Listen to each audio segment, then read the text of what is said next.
A escola dominical eu vou, são horas já. Venha ouvir de Cristo que nos amou. Venha já, oh, venha já.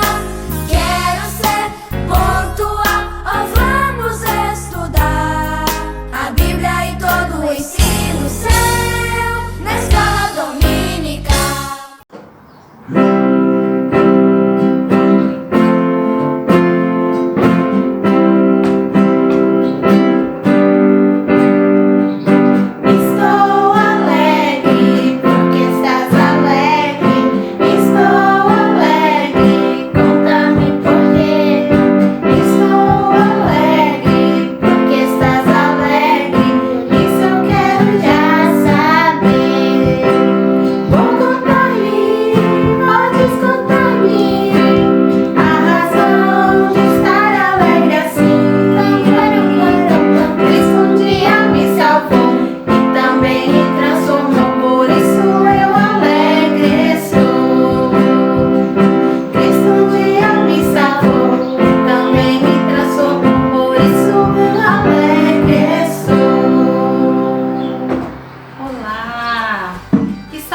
De vocês, que bom poder estar aqui, a gente está muito feliz, matar um pouquinho dessa saudade, né?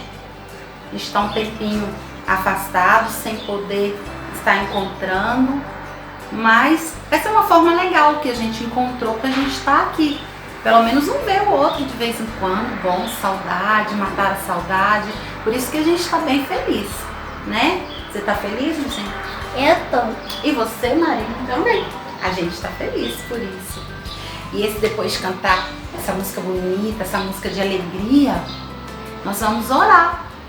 E pra gente orar, o que a gente tem que fazer? Nós temos que fechar os nossos olhos. E eu vou pedir o Luiz Henrique para fazer essa oração pra gente. Você ora, filho? Sim. Então nós vamos orar para a gente poder começar a nossa escola dominical. Pode orar, filho. Senhor Deus, nosso Pai, muito obrigado por esse dia, muito obrigado por tudo que o Senhor tem feito por nós. Muito obrigado por todo mundo que está assistindo isso. Em nome de Jesus, amém. Amém. E agora, depois dessa oração, a menininha pode abrir os olhos novamente para a gente poder ouvir a nossa história. Será qual história que a gente vai aprender hoje? Vamos ver ou será? Eu não sei. Vamos ver. Vamos esperar. Beleza, vamos esperar. Um beijo e já vamos começar a história. E aí, voltamos. E sabe, lembra que eu falei com vocês que hoje a gente ia aprender uma história bem bacana? E será qual história que a gente ia ver hoje, hein? Já vou falar com vocês. A história que a gente vai ver hoje tá aqui na Bíblia. E a gente sabe que toda história que tá escrito na Bíblia, ela é verdadeira. Não é essas historinhas que contam por aí, não.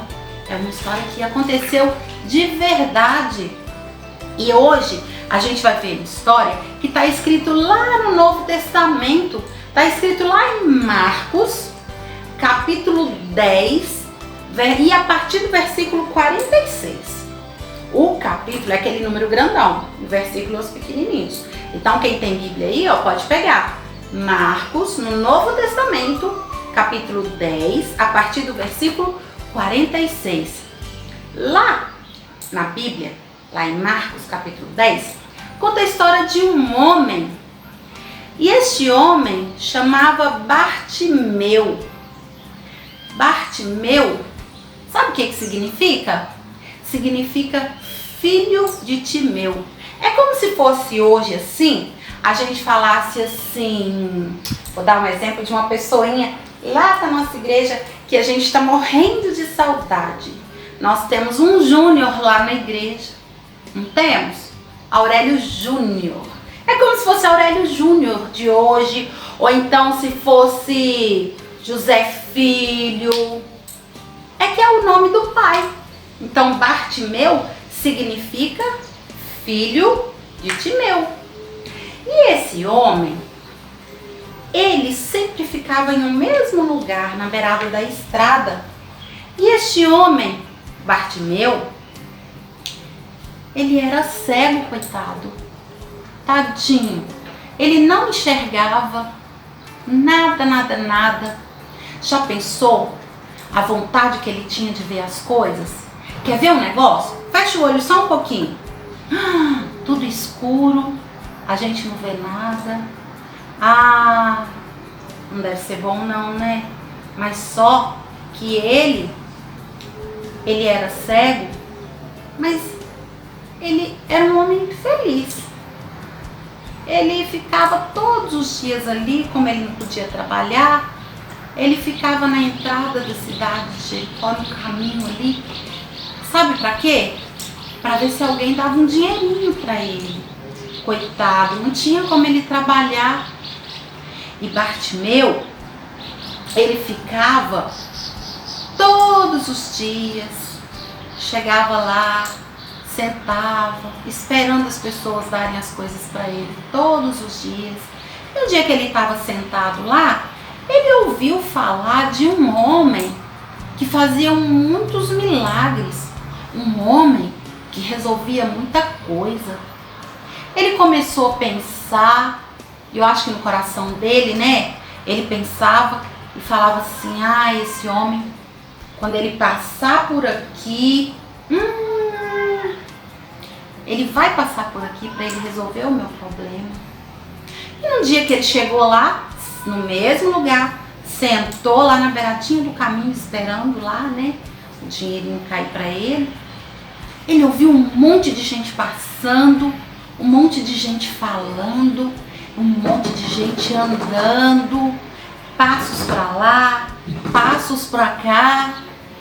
E ele foi, sentiu que tinha gente passando perto dele e chamou. Falei: ei, o que está acontecendo? Por que tem tanta gente aqui hoje? Aí uma pessoa olhou para ele e falou assim: ah, cego, é Jesus que está vindo aqui. É Jesus que está passando aqui. Gente, o coração de Bartimeu se encheu de alegria e pensou: agora chegou a minha vez.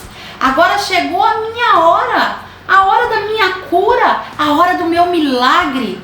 E Bartimeu, sem pensar, começou a gritar: Jesus, filho de Davi, tem misericórdia de mim. Ele gritava. E as pessoas que passavam para lá e para cá começaram a ficar incomodados com aquilo. Mas mesmo assim ele gritava: Jesus, filho de Davi, tem misericórdia de mim. E as pessoas começaram a olhar para ele com cara feia. E ele continuava gritando. Tinha gente que passava perto dele e falava assim: cala a boca, seu cego. Você acha que Jesus vai perder tempo com você? Para de perturbar Jesus. Mesmo assim, ele não desistiu. Bartimeu continuou a chamar: Jesus, filho de Davi, tem misericórdia de mim. E as pessoas todas, muitas pessoas passando para lá, passando para cá, e falavam: fica quieto, moço, você está incomodando Jesus, para. Outros falavam com ele assim: ei, ceguinho, você acha que Jesus vai te ouvir? Para, fica quietinho, sentado aí. Jesus tem mais o que fazer. Como as pessoas eram maldosas, né? Ficar falando isso com ele. Vocês acham que ele desanimou? De jeito nenhum. Ele continuou a gritar: Jesus, filho de Davi, tem misericórdia de mim. Até que sabe o que aconteceu? Jesus ouviu. Jesus ouviu aquele homem gritando e falou assim: ué, tem alguém me chamando. Vai lá e busca aquele homem para mim.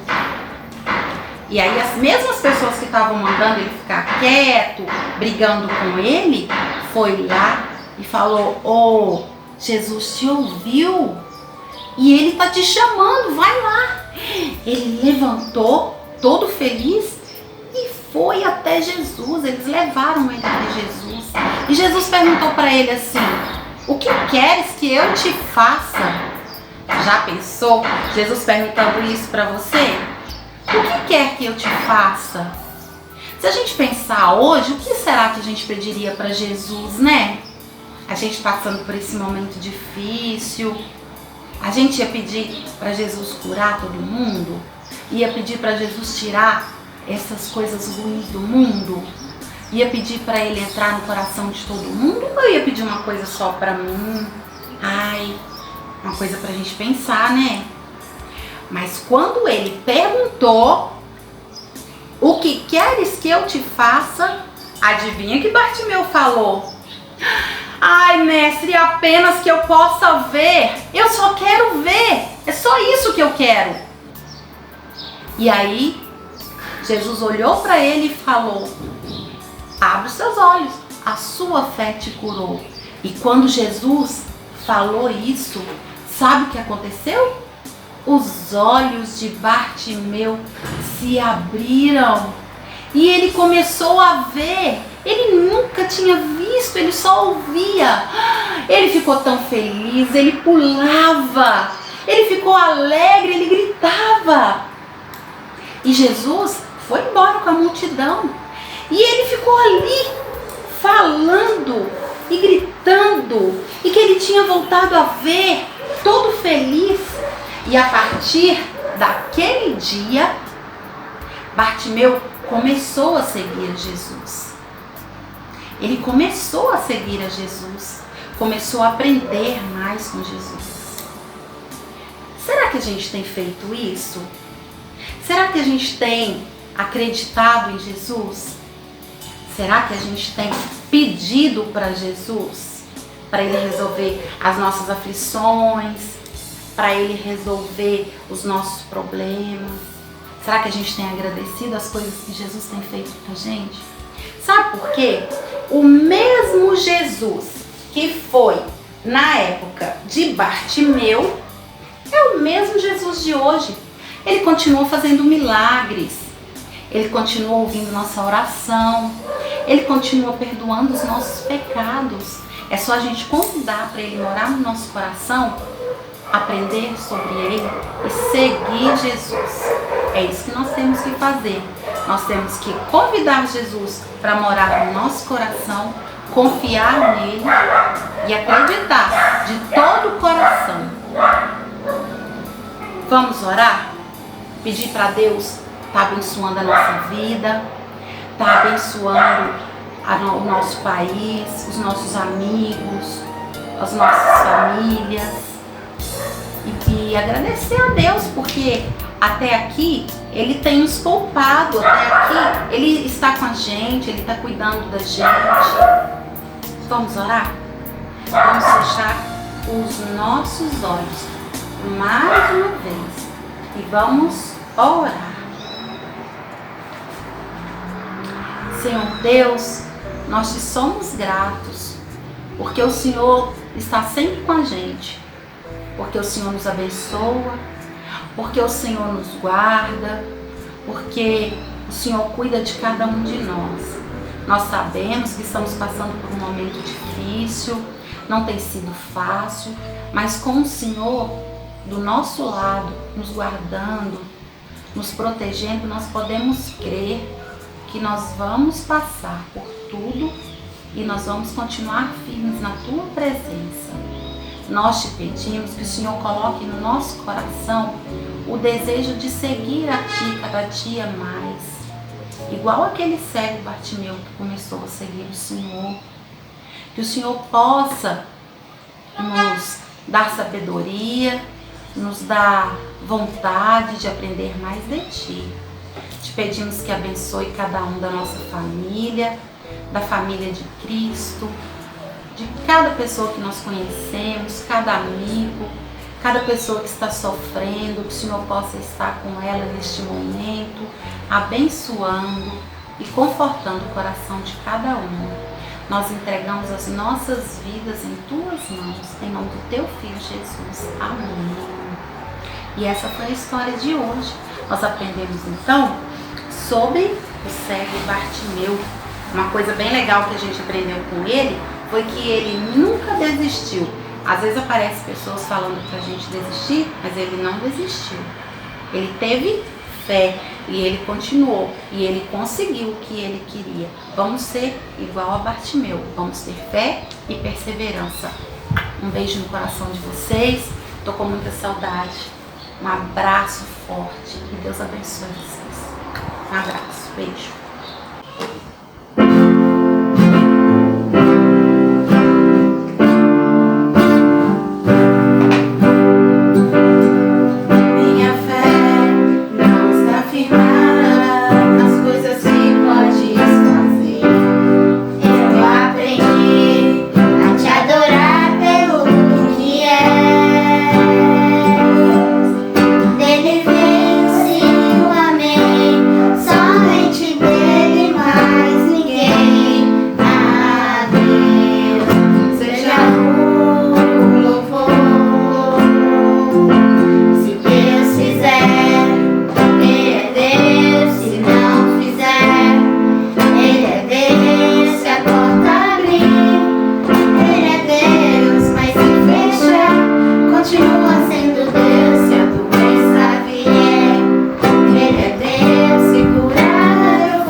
Bom dia, queridos.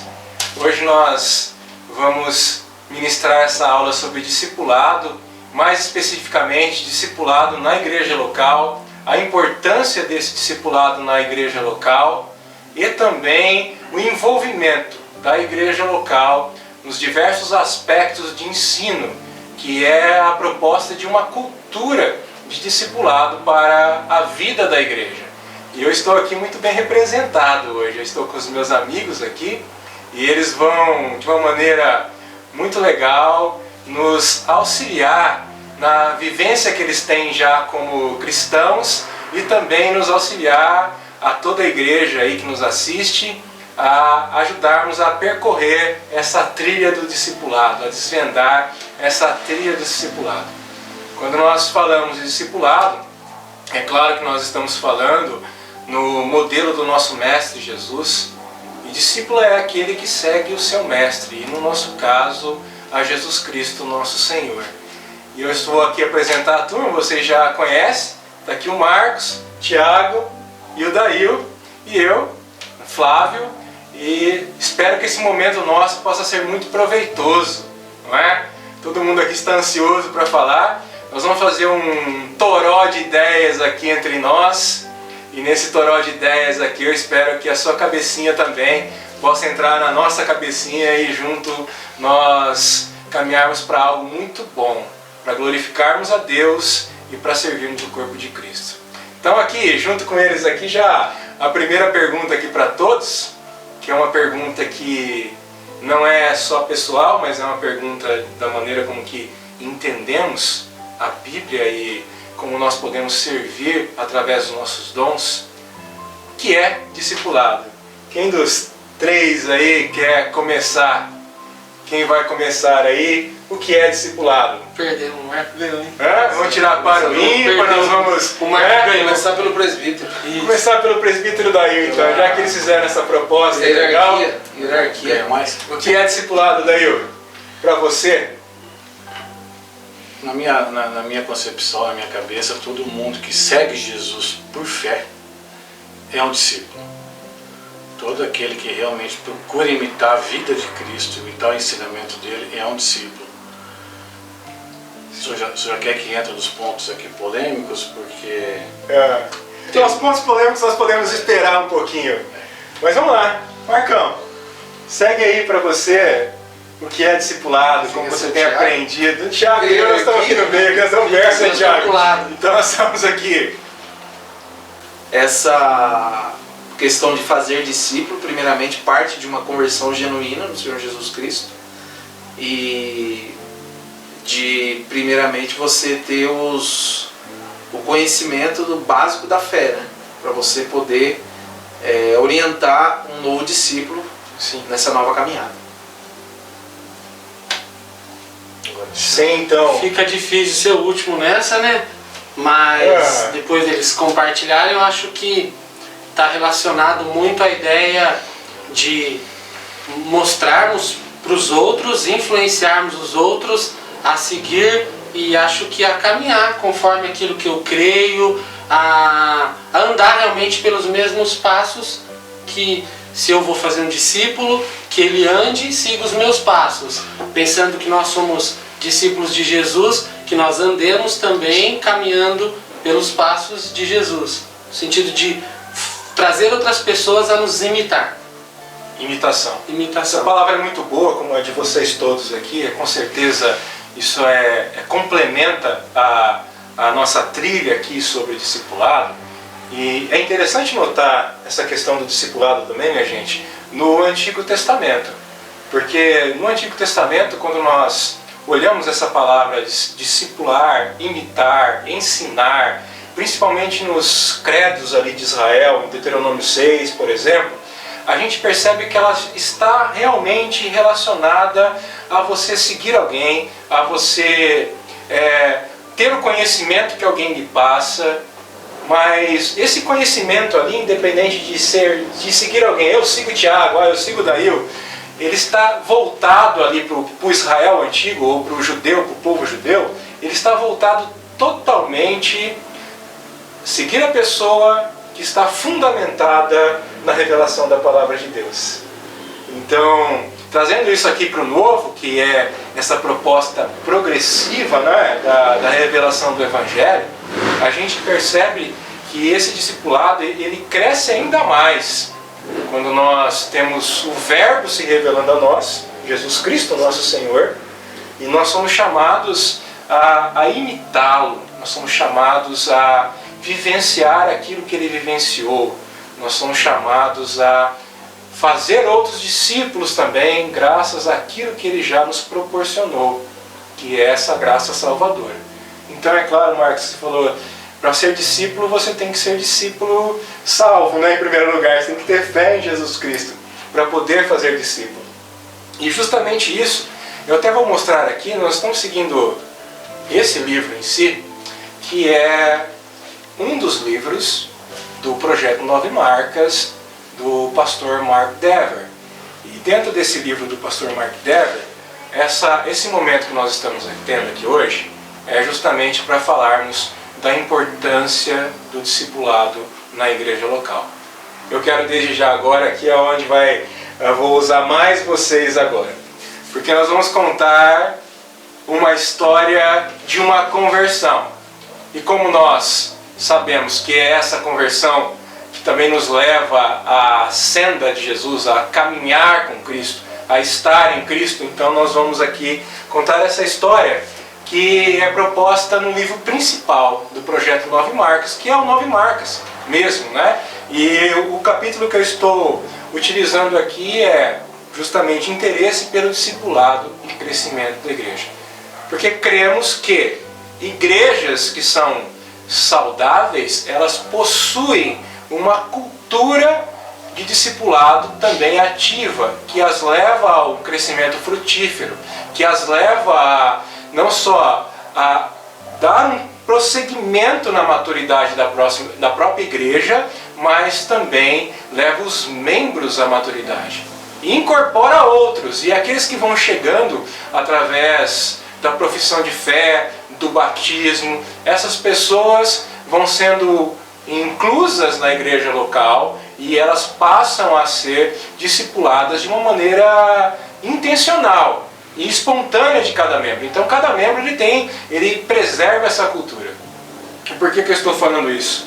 Assistindo o Voltemos ao Evangelho há pouco tempo, essa semana, e tentando recordar alguns vídeos aí sobre discipulado, a gente percebeu nesses vídeos que esse tema, discipulado, ele tem sido algo corriqueiro, viu gente, nas igrejas do nosso tempo. Sim. Verdadeiramente corriqueiro.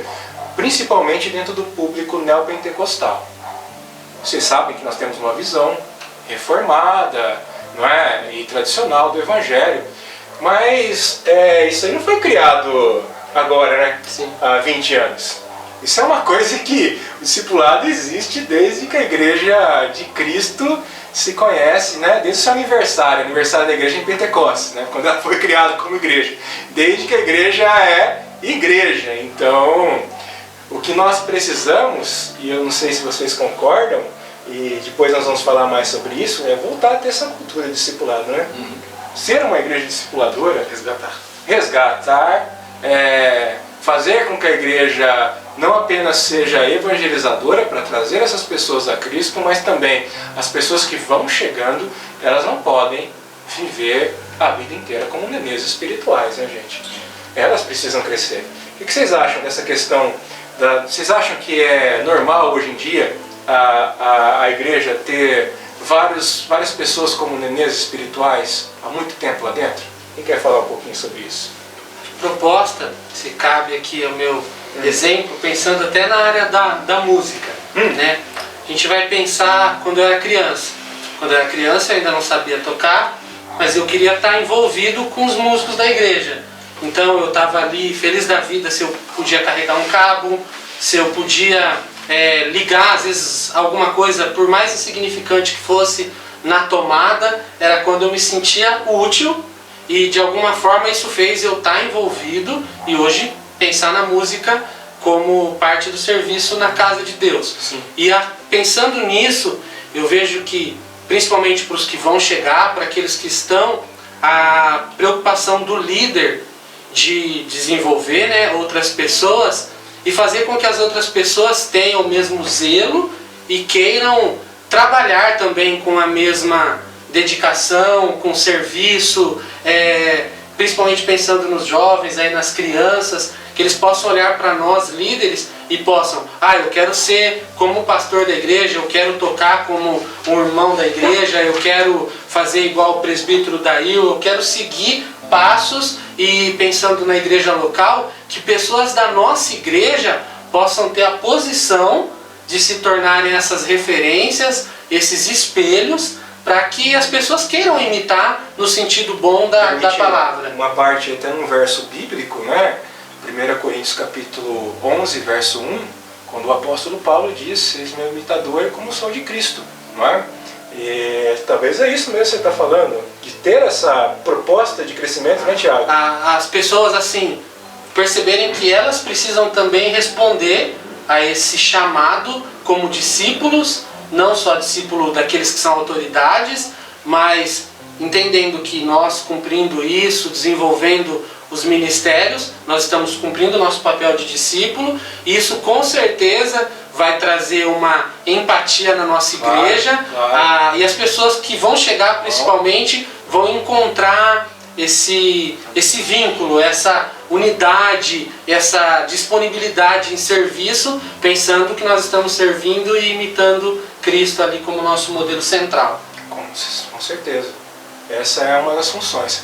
Voltando aqui para o texto que eu até falei que ia ler e acabei me empolgando, não lendo, assim, como é geralmente o que eu faço. Vocês que me conhecem bem, vocês sabem disso. Eu vou ler o texto do Dever aqui, que ele conta a história de 3 pessoas, mas o foco principal é um personagem chamado Rob. Esse Rob ele se converte aos 17 anos de idade, onde ele está passando por uma turbulência, mas assim, nada muito dramático, assim, fala assim, o cara era isso ou se tornou aquilo, né? Ele estava passando por uma crise existencial. Ele não era ateu, ele até gostava, assim, da questão de estar numa igreja ou vivenciar uma espiritualidade, talvez, e conhecendo 2 amigos, esses 2 amigos o levaram a um grupo de discipulado. E lá, nesse grupo de discipulado, ele encontrou resposta para as crises existenciais que ele estava vivendo naquela época, e encontrando essas respostas, ele se entrega totalmente a Cristo. E desde então, ele segue a sua vida, como acho que muitos de nós aqui. Quantos anos daí você se converteu? Você lembra? Assim, conversão, eu estou falando assim de estar. Você lembra de estar na igreja? Não estou falando assim, eu me converti na infância, eu já nasci crente. Não. Você está ali já atuando e tal. Você lembra disso, Daí? Há 33 anos. 33 anos. É, minha idade. Vocês percebem, né? Você, Thiago, brincadeira, não é minha idade, não. Eu imagino que com... Já está mentindo, né, pastor? Já não posso, né? Já é discípulo, né? Eu já penso que ali, talvez de 9 para 10 anos, no acampamento, onde eu compreendi algumas coisas ali, talvez não podia fazer porque ainda era criança, mas essa vontade, esse desejo de servir ali ficou marcante, e eu lembro algumas coisas dessa época. Marcão? Eu converti com 18 anos. Com 18 anos? 18 anos. 1995. Hoje eu estou com 43. Bom, quase... Eu e o Marcos, nós estamos aí na mesma meta, mais ou menos a mesma idade de conversão, aí 18 anos também. Por que eu falo isso? Porque talvez a história, e eu não quero generalizar, a história de Rob possa ser a história de muitos. Por isso ela é exemplificada aqui nesse livro. Ele se converte, eu vou ler um pouco a história agora na íntegra para vocês, porque parecia a melhor coisa que lhe foi ofertada naquela época. Parecia tão agradável aquelas 2 pessoas, que elas estivessem ali sentadas, e mais do que isso, elas estavam escutando a Rob. Então imaginem só, ele tinha alguém agora para escutá-lo. Assim Rob lhes perguntou como poderia obter aquilo. Ele fez os outros 2 personagens, se chamam Shaw e Sarah. Eles deram um livrinho, eles fizeram a oração de entrega com Rob. Rob aceitou tudo isso. Então, nos anos seguintes, Rob teve aquela vida correta, uma vida exemplar. E até mesmo ele tinha mais ou menos, quando ele tinha mais ou menos 40 anos, as pessoas até pensavam que ele era uma das colunas da igreja. Estava ali na igreja, participava dos cultos, participava de tudo. Ele acabou se envolvendo com a igreja, em que a pregação era, uma igreja na época, uma pregação estimulante. Os sermões eram curtos, cheios de boas histórias, anedotas memoráveis e ilustrações comoventes, como Rob gostava muito de ouvir. Ele gostava muito de ouvir especialmente aquelas histórias. E se alguém o encostasse na parede, talvez ele teria, como muitos, que confessar que não conhecia muito bem a Bíblia. Embora ele dava aula na escola dominical, ele ensinava na escola dominical. Essa era a vida de Bob. Mas se realmente, talvez ele não sabia dizer aonde ficavam os livros da Bíblia, ou o que será que aquele livro, qual a ideia principal daquele livro. Talvez ele não conseguiria falar sobre isso, né? Ele não sabia nada sobre Apocalipse. Como aqui Mark Dever fala, ilustrando essa história que para mim é fascinante. Ele imaginava que o Evangelho era uma oferta vindo diretamente de Deus. Ele estava certo. Que Deus perdoava os pecados, ele estava certo. E que, tão somente se nós reconhecêssemos isso, a oferta da graça recairia sobre nós. Ele sabia que Jesus tinha morrido na cruz, que aquilo era importante, mas ele não sabia explicar por que a morte de Cristo na cruz era importante. E falando a verdade, Rob pensava mais ou menos assim, que a conversão dele era como se fosse comprar um carro zero, ou obter a melhor oferta, né? E aquilo ali era uma decisão relevante, porque ele tinha consciência que ele tinha obtido a melhor oferta. E obtendo a melhor oferta, qual era o pensamento dele?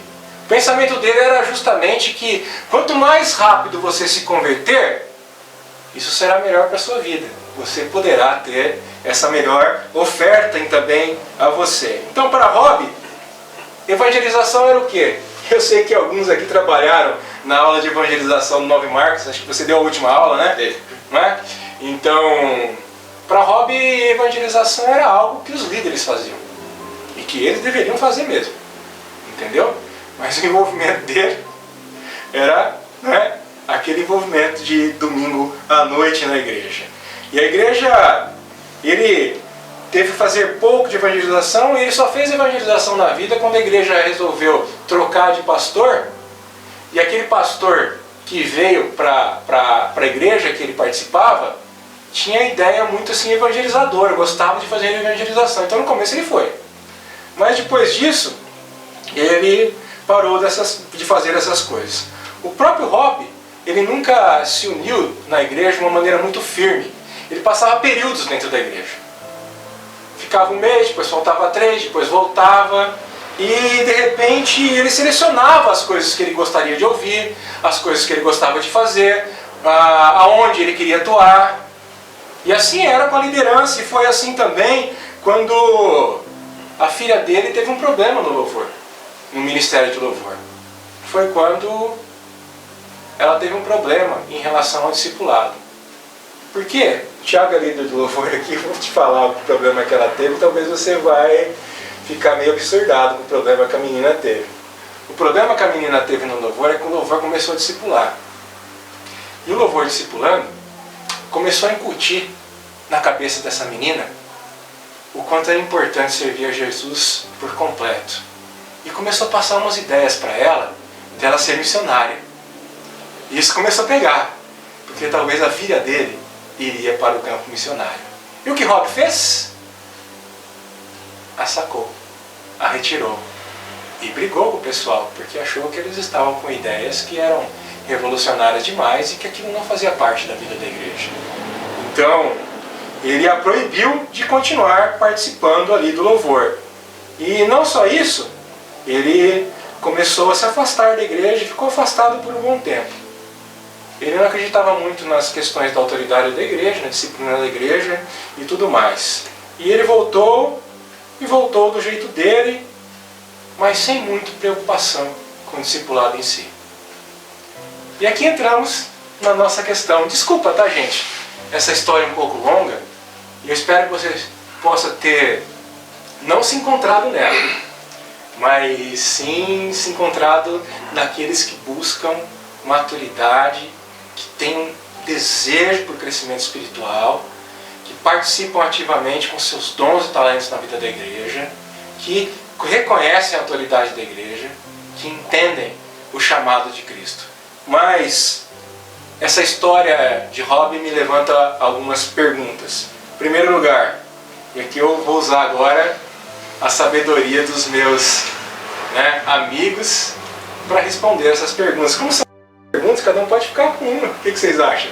É uma coisa boa, não é? É uma coisa melhor aí para dar Se fosse na escola dominical, eu falava, levanta a mão aí, quem quer responder essa pergunta, quem quer participar, né, Thiago? Aqui não tem Aqui jeito. não tem jeito, né? Lembrando que a classificação Então. de dificuldade começa pelo presbítero lá. Isso. Lembrando que o pessoal, Leão da Montanha que saída pela esquerda, né? Chega. Mas vamos lá, gente, vamos lá aqui dessa maneira gostosa que nós estamos tendo aqui. A primeira pergunta, esses desejos por crescimento espiritual que a igreja precisa ter, são bíblicos? Ou podemos, como crentes, ficar quietos e acomodados como o nosso personagem da história, o nosso querido Rob? O que vocês acham? Quem quer responder isso daí? Eu, né? Esses dois ficam na Somebody Love não vai sair nada. Pastor, a gente ter um relacionamento espiritual com Cristo é alguma coisa, algo assim magnífico, maravilhoso. Mas se esse relacionamento que a gente tem, ele terminar na gente somente, ele está muito incompleto, porque não foi isso que Cristo fez, não foi isso que Cristo viveu, e Cristo sempre incentivou os seus discípulos e sempre tomou conta deles de forma que eles crescessem, fosse na oração, fosse no jejum, fosse na forma Verdade. como lidar com doenças, com espíritos. Cristo sempre incentivou os discípulos a crescerem.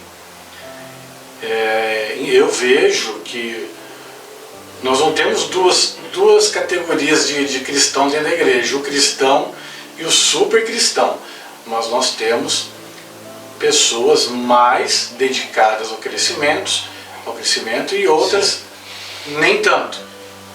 E volto a falar, a gente, com tudo isso que a gente conhece de Cristo, esse relacionamento que a gente tem com Ele, tudo que de bom a gente já aprendeu para morrer com a gente, é muito incompleto, não é o que Cristo pediu que a gente fizesse. Essa é a minha visão. Eu acho que quando você fala sobre isso, eu já entro aqui na questão da autoridade que Jesus passou para a igreja, até mesmo porque Jesus, quando ele vem falar sobre a igreja local, e a igreja local também faz parte da nossa temática, porque nós estamos querendo mostrar a importância dessa temática dentro da igreja local, a gente vê que uma igreja discipuladora é uma igreja que conhece a palavra, que conhece o amor de Jesus, só que o amor de Jesus, ele aponta para a palavra de Deus, para que você obedeça a palavra de Deus. Porque o amor de Cristo é um amor obediente, é um amor que aponta para a palavra. Então, se você olhar João, capítulo 13, verso 34 e 35, ali você pode observar: um novo mandamento vos dou, que vos ameis uns aos outros, assim como eu vos amei, e que também vos ameis uns aos outros. Nisto todos conhecerão que sois meus discípulos, se tiverdes amor uns pelos outros. O tipo de amor que Jesus está descrevendo aqui é justamente um amor que possa obedecer ao Pai, que não é um amor assim, eu vou até usar uma palavra, uma expressão assim mais filosófica ou teológica, que não é dicotomizado ou que separa as coisas. É um amor que entende e tenta seguir todo o conselho de Deus, por isso obedece a palavra de Deus, por isso segue a palavra de Deus. Por isso essa vivência de Rob, ela não é uma vivência saudável de maneira alguma. Então a gente precisa buscar qual seria uma vivência mais espiritual. Em segundo lugar, pode ir. Uma irmã compartilhou comigo no vídeo da semana do Ed René.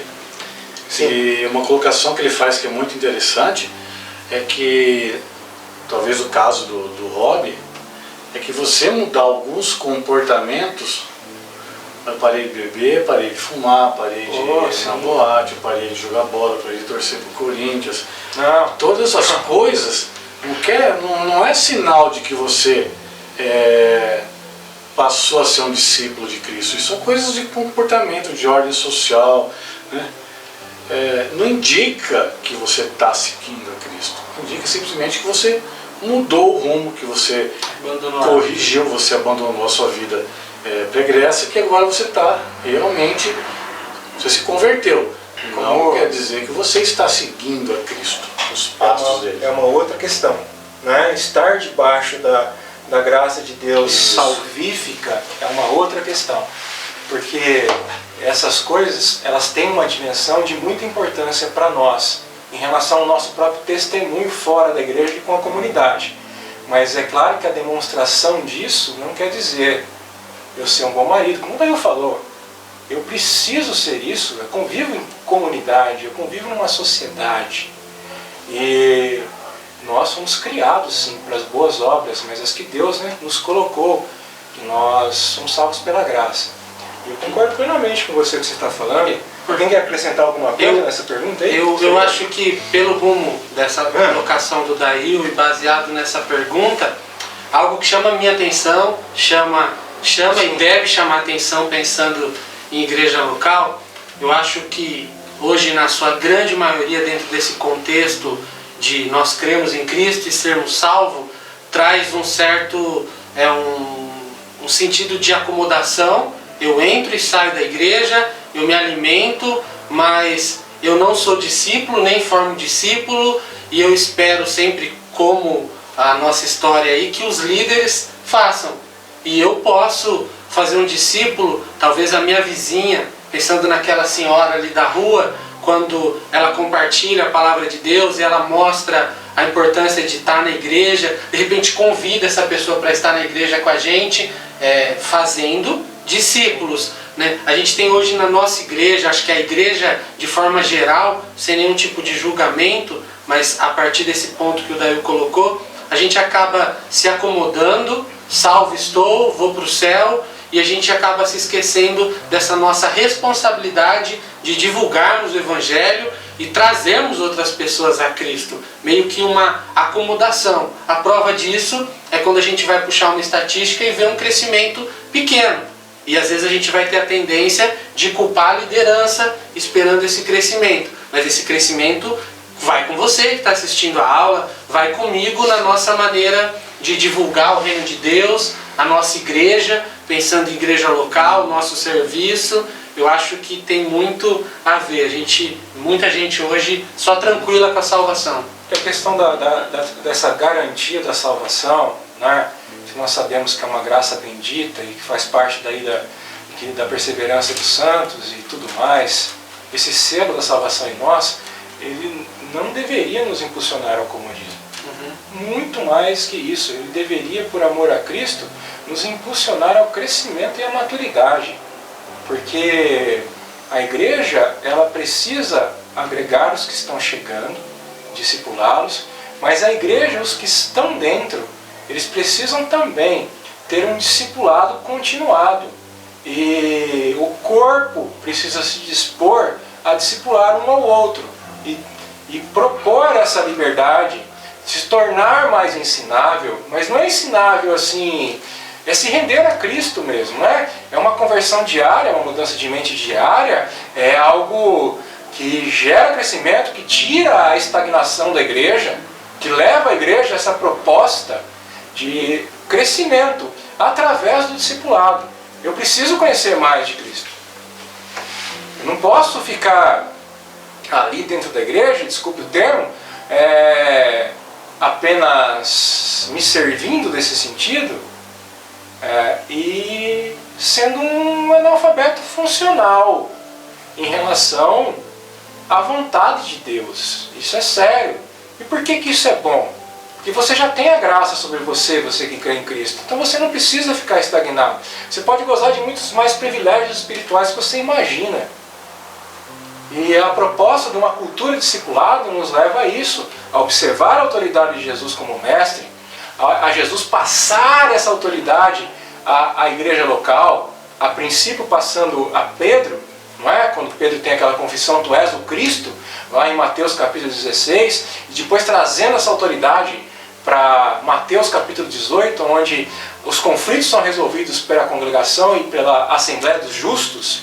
Ali essa autoridade então passa a ser focada pela igreja. Posso ler um texto aqui? Pode, claro. Em Atos 9, a gente vê que, 9:8, vou ler aqui. Saulo ergueu-se do chão e abrindo os olhos não conseguia ver coisa alguma, Então, guiado pela mão, foi conduzido até Damasco. 11 agora. Então o Senhor lhe disse: apronta-te e vai à rua que se chama Direita e procura na casa de Judas por um homem de Tarso chamado Saulo. Eis que ele está em oração neste momento. Então Ananias foi, entrando na casa, e pôs sobre ele as mãos, declarando: irmão Saulo, o Senhor Jesus lhe apareceu no caminho por onde vinhas. Enviou-me a ti para que tornes a ver e fiques pleno do Espírito Santo. Atos 17. Aqui, o que eu quero dizer com isso? Que nós precisamos ser tutores, né, com uma palavra que exemplifica muito bem discipulado, é a questão de tutoria. É você ter uma pessoa na igreja, pessoas na igreja que exercem esses dons. Eu acho que é um dom mais generalizado. Acho que todos nós temos o dom de ser tutores das pessoas que se convertem, porque um dia nós também nos convertemos. Então essa tutoria que Paulo teve, né, porque Paulo ele era que perseguia a igreja, e a igreja tinha medo dele, tanto é que ele teve vários entraves para ser reconhecido como um apóstolo, né? Então ele era um inimigo da igreja, né? O que nós éramos também. Então ter essas pessoas dentro da igreja, esses tutores espirituais, que outras pessoas vão ser os nossos tutores espirituais também, isso é um ciclo sem fim.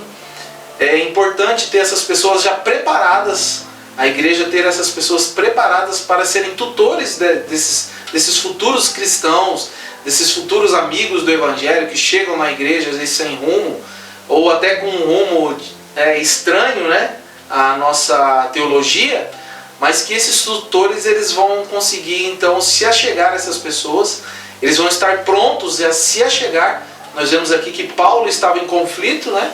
Estava orando a Deus em conflito: o que aconteceu comigo, o que aconteceu comigo? E o Espírito Santo então chega até Ananias e fala: vai lá, que ele está de joelhos agora, nesse momento, e vai lá e fala com ele, impõe as mãos sobre ele, ou melhor, faz a tutoria inicial com ele, explica para ele o que aconteceu, ele se converteu, foi obra do Espírito Santo de Deus. Então eu creio que nós precisamos dessa tutoria.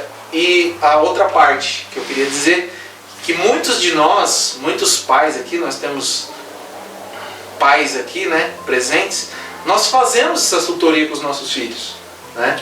Nós falamos da palavra de Deus para eles, nós oramos com eles, nós cobramos dele, né, que o tutor tem essa parte de cobrança também. Já leu esse versículo, já leu esse livro, já leu esse texto, o que você entendeu, o que você não entendeu. Então eu acho que como nós temos uma boa teologia, graças a Deus por isso, e nós fazemos isso dentro das nossas próprias casas, como pais e maridos, nós precisamos externar isso de uma certa forma dentro da igreja local, né? Já que nós fazemos isso, nós temos essa prática, né? Então nós precisamos externar isso, adotar filhos que ainda pela fé irão chegar, e que nós estejamos preparados como igreja para que possamos adotar esses filhos na fé. A sua fala aí, não sei se eu já comentei talvez com o Dail, na época que eu ainda participava de um ministério para-eclesiástico, Esquadrão de Cristo, né, de motos. Lá foi criado um logo de discipulado, vamos assim dizer, um discipulado continuado, que se chamava Lado. E no Lado ele funcionava assim, né? O Marcos me discipula, eu discipulo o Tiago. O Marcos ora junto comigo, eu oro junto com o Tiago. E assim continuava a igreja inteira, sabe? E foi uma proposta muito legal, feita lá em Brasília. Ela funcionou em Brasília, na verdade. A igreja do Mark Dever tem essa postura. Tem, discipular. Todos os membros da igreja têm um tutor. Todos os membros. E o pastor, né, ele fica como tutor geral, né, e também tem o seu núcleo também de tutores. De liderança, né? De liderança. O pastor, como está escrito aqui no próximo ponto mesmo, ele tutoreia a própria liderança dele e faz com que essa liderança avance numa ideia muito coesa para que a igreja possa ser saudável. Não pensando assim em pessoa do pastor, mas a pessoa realmente discipulada. E aqui está uma coisa, queridos, até me levanta essa segunda pergunta que a gente vai fazer agora, para a gente talvez não confundir.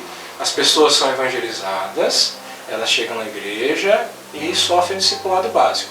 Esse é um ponto e que nós continuamos. As pessoas fazem discipulado básico também para a profissão de fé, para se ingressar na igreja. Mas nós temos que, dentro de uma cultura, eu queria até que vocês pensassem nisso agora, dentro de uma cultura de discipulado, para nós exercermos de uma maneira plena essa cultura de discipulado, isso tem que ir além. Porque a própria igreja em si, um membro que está lá há 10 anos, há 15 anos, ele precisa continuar sendo discipulado. Porque é isso que vai gerar a maturidade e a igreja continuar a ter vida e crescimento. Pensando nisso aí, crescimento espiritual é algo importante para vocês? O que vocês acham? Sim. Né? Porque eu estou falando dos membros já que já estão lá dentro, né? É uma coisa assim que a gente tem que pensar muito. Eles precisam de discipulado. Com certeza. Eles precisam aceitar o discipulado. Pensar a igreja, eu gosto de pensar a igreja como uma escola. Você não vai para a escola e fica matriculado na primeira série Ficaria estranho, todos né? os anos. No berçário, já pensou? Justamente. Hein? Você tem que ter... Pensou o grandão ali no berçário? Fica bonito, né? Se a tia Tati escutando o vídeo depois, né? Vai ficar bonito. Você Né? pensar a igreja como uma escola acadêmica espiritual, né? Você vai visar o crescimento, né? Você tem que crescer. E os que estão mais antigos, né? Ou eles foram reprovados na fé, como diz Hebreus, vai dizer sobre isso. Era para vocês ser mestres, mas por vocês não terem nenhuma prática da Bíblia, das práticas bíblicas, vocês vão ser reprovados e vão voltar ao leite maternal de novo. Falando em Bíblia, né? Pegando ela aqui, em Mateus lá 28, né? Que é o texto clássico nosso aí sobre aquilo que nós chamamos de grande comissão, que é o chamamento de Jesus. Aqui eu chamo a atenção de vocês, Mateus 28, verso 19, onde lemos na palavra de Deus: Ide, portanto, fazer discípulos de todas as nações, batizando-os em nome do Pai, do Filho e do Espírito Santo. A igreja nascente em Atos fazia isso. Ela incluía essas pessoas, ela batizava essas pessoas, ela continuava a ensinar essas pessoas. Mas a ensinar uma coisa assim que tem que ser muito clara para nós como igreja hoje. Elas continuavam ensinando essas pessoas a obedecerem o Evangelho da Graça. Talvez por uma estagnação na área do discipulado, na vida do personagem que nós tivemos aqui à nossa frente, o Rob, ele se perdeu em obedecer ao Evangelho. Ele se perdeu em respeitar a autoridade. Ele pode até ter desejo de servir vários líderes, mas Hebreus mesmo nos chama a atenção de servir ou de obedecer os líderes que estão ali, na igreja local. Então, aqui nós vemos algo que o discípulo verdadeiro também, ele aprende a obedecer. Ele tem um coração ensinável que se inclina à vontade de Deus. E é justamente isso que também vai gerar um crescimento saudável, um discipulado saudável na vida da igreja. Então, eu fico pensando aqui, como o Thiago gosta de estatística também, né? Ele falou aqui pra mim: o que acontece, gente, se a igreja não crescer nesse aspecto? O que vocês acham que pode acontecer? Com a igreja brasileira, com a igreja local, se ela não crescer no discipulado bíblico? Ou ela vai ser fraca. No sentido de termos esses crentes imaturos, né? E propício ao erro, facilidade de ser envolvido em outras coisas e até outras teologias que a gente vai chamar de teologia, mas na verdade não são. Falsos né? ensinos. Falsos ensinos é a palavra correta. E a gente cantava muito, né? Leia a Bíblia e faça oração se quiser crescer. Aí tem uma outra parte que fala: quem não ora, a Bíblia não lê, diminuirá. Na verdade a gente não vai diminuir, mas a gente fica ali estagnado e Míngua, né? isso, Cara, míngua. e principalmente nessa nossa necessidade de alimento, em algum momento isso vai fazer falta. E ainda, voltando no modelo, que é o nosso objetivo aqui, que é falando de discípulo, eu acabo não mostrando para os meus filhos, principalmente para aqueles que estão mais próximos a mim, a importância de estar na igreja. Assim, parece bobo, pastor, mas eu acho que é válido. Fico pensando uma pessoa que se converteu agora, e uma pessoa que talvez já tem muito tempo, ela é membro da igreja e às vezes ela acaba sendo um mau exemplo, mau testemunho para esses que estão chegando, porque elas não estão envolvidas, e talvez aquele novo convertido ele olha para aquilo e ele fala: mas o que é isso? Que isso, né? Se a igreja não é prioridade, o estar ali entre os irmãos, principalmente quando a gente tem a oportunidade de congregar, e eu acho que aí a gente corre um sério risco de falhar, porque algo que é importante acrescentar aqui de novo é que nós não temos opção em sermos ou não discípulos, em fazermos ou não discípulo. Nós temos uma ordem: ide, fazei discípulos. Talvez os meus discípulos, vamos pensar, aqueles que nós estamos formando, são as crianças, que a gente não vai arrebanhar todas elas para a nossa igreja, mas a gente tem as dirigido a procurar uma igreja saudável. Mas talvez você não é líder de nenhum ministério, mas você é líder da sua casa.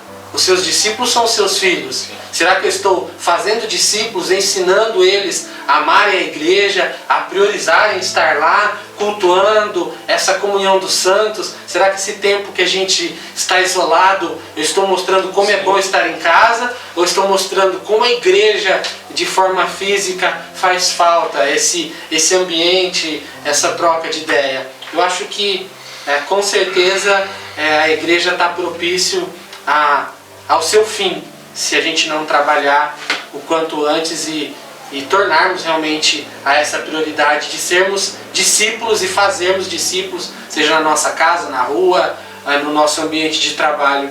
Eu acho que nós temos isso como regra, isso não é negociável. Ou fazemos, ou estamos fora do que Jesus mandou, né? O Mark Dever, ele tem uma proposta de fazer a igreja funcionar de uma maneira dinâmica, a igreja local, de uma definição pastoral, onde o pastor ele vem, ele ensina nas reuniões públicas, ele ensina discipulando individualmente, ele ensina nos grupos pequenos, né? Ele tem essa proposta e ele fala em cima disso na questão pastoral.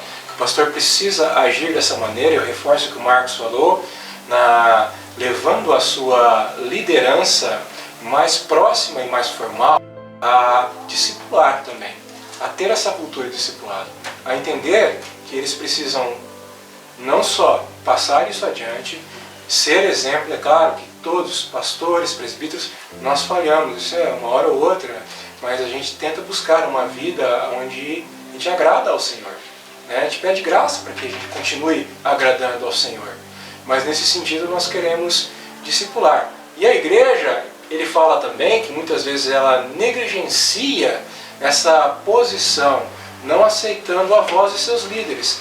Então ela negligencia o seu chamado a aceitar os líderes locais, para que elas possam também passar a obedecer através da voz da liderança local.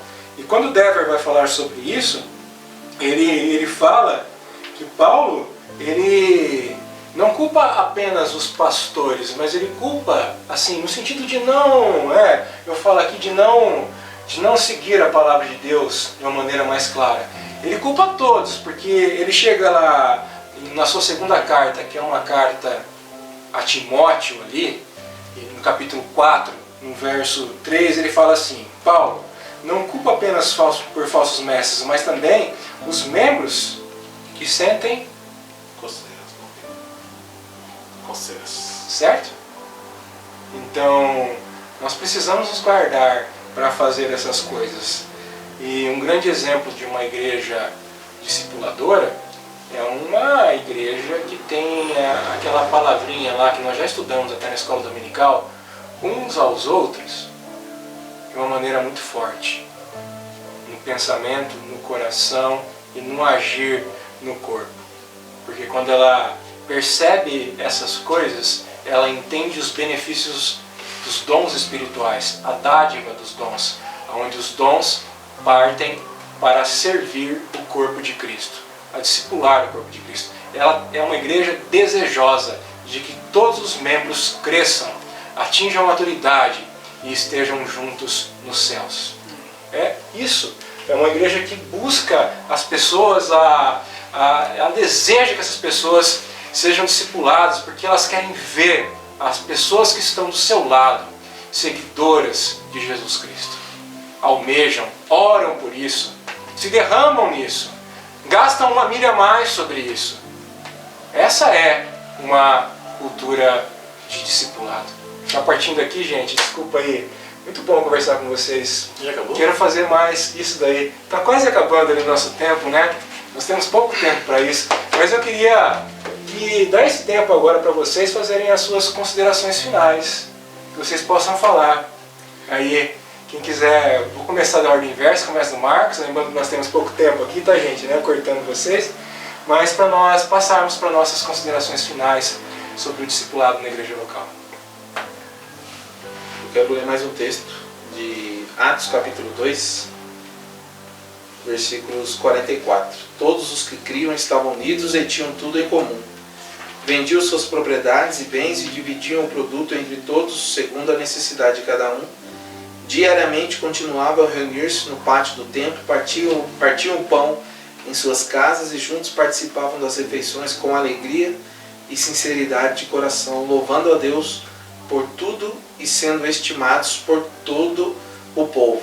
E assim, cada dia o Senhor juntava à comunidade as pessoas que iam sendo salvas. Então, creio que discipulado é fazer parte da vida das pessoas, integralmente. A igreja fazer parte da vida das pessoas integralmente.